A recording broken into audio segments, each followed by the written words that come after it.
Hello and welcome back to the channel. Today we're going to talk about the Tirana International Airport in Albania. Now this is a very small airport, so it's easy to find your way around, but in the video we're going to go over where to find things, SIM cards, rental cars, taxis, all these things. So the first thing is when you do fly in and your plane finally comes to a stop and you're able to get off the plane, you will be greeted with a bus. Yes, you're going to have to get into a bus. You will pile in there, but don't worry, it won't be for long. They will take you on a very short journey, less than 3 minutes, and you will be at the main airport where you can get off of the bus, walk through the double doors, and your first stop is going to be immigration. Now, I'm an American, so I can only tell you what this is like for an American. So as soon as you go up to the immigration counter, I didn't have to talk to anyone. I just simply scanned my passport and that was it. It was very easy. I'm not sure who all is going to get in that easy. If it's just the US, maybe European countries, I'm not sure, but it was the easiest immigration system I have ever seen before. So that didn't take us any time at all to get through. Once you're on the other side, you're going to be in the baggage collection area. Now, while you're waiting for your bags, this would be a good time to get money out of the ATM machine if that is how you're looking to get your money out to spend in the country. It's good to have the Albanian lek money from the get-go. It really helps you. Yes, they do accept euros, so if you do have euros, you could skip this process, but if you don't, you can go ahead and go to the ATMs there in the baggage area. Now, we use the ATM machine from Tirana Bank. We have a Charles Schwab card and they refund any foreign transaction fees. So we didn't worry too much about any fees associated with getting money out. We did get a substantial amount out of the ATM machine and the charge was $20 US, just to give you an idea of the expense on that. And quick tip here, I wouldn't suggest getting small amounts out of the ATM machine and doing it more than once. Try to get out as much as you will need that one time, pay the charge that one time, and be done with it. So once you have your bags, you're going to go into the main area where you will see everyone who are waiting on arrivals.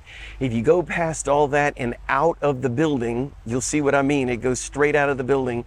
That's where you're going to find people who, if you're waiting on somebody who's holding a sign with your name on it, that's where you're going to find them. It's real easy to figure out where this area is. They pretty much route you that way. There's a KFC right there, but that is going to be the area where they are holding the signs. Now, if you do need to go to buy a SIM card or you want to go to an actual money exchange service, you will need to go back into the airport, which you just make a U-turn and go back in, and you will see that there are two major SIM card providers for tourists. So the first one you're going to pass is called One, and the second one is going to be Vodafone. Now, we went with Vodafone, so I can only tell you what we did and how much it was.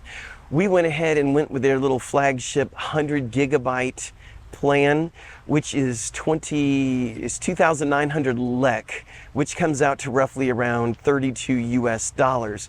And my wife, what she did is hotspotted off my account, so we only needed to put it on one of our phones, and we used it a lot. We used it for navigation, we used it for surfing the internet, we used it non-stop and didn't use all of the data. I don't know how much data we had left, but we were there for 8 days and we still had data available and it worked great.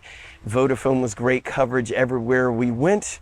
And if you watch our next videos, you're gonna find out where all we went. We were all over the country. So Vodafone really worked out well for us. You can either get an eSIM there. I think they charge about $5 US to get an eSIM. Don't really understand that since you're not really getting any physical thing, but if you go with a card, I don't believe they charged for it, but check that out when you get there. The lines could be pretty slow when you get there if you're coming during the tourist season, so just be prepared for that. Now, let's say you're getting a rental car. Go back outside again and go past everyone with the signs. Keep going straight. KFC will be on your right. Keep going straight and you will see all the different counters for all the rental car places. And if you're looking to take a taxi, when you come out of the airport, make a right. Now, KFC will be on your left, and you're going to walk out there and you will see taxis lined up, ready to take you anywhere you want to go. Now, what my wife and I did is we used a company we found on a website. It's called rentfromlocals.com. I'll put a link down in the description. And we found a rental car for a lot less than we can find from one of the major players. And it worked out flawlessly. The guy met us there at the airport.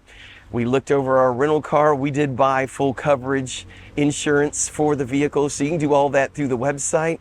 Everything worked flawlessly, and return the car, no problems whatsoever. So I would recommend that service, especially if you're looking to save some money. Now, real quick, as a side note, they do have gift shops there.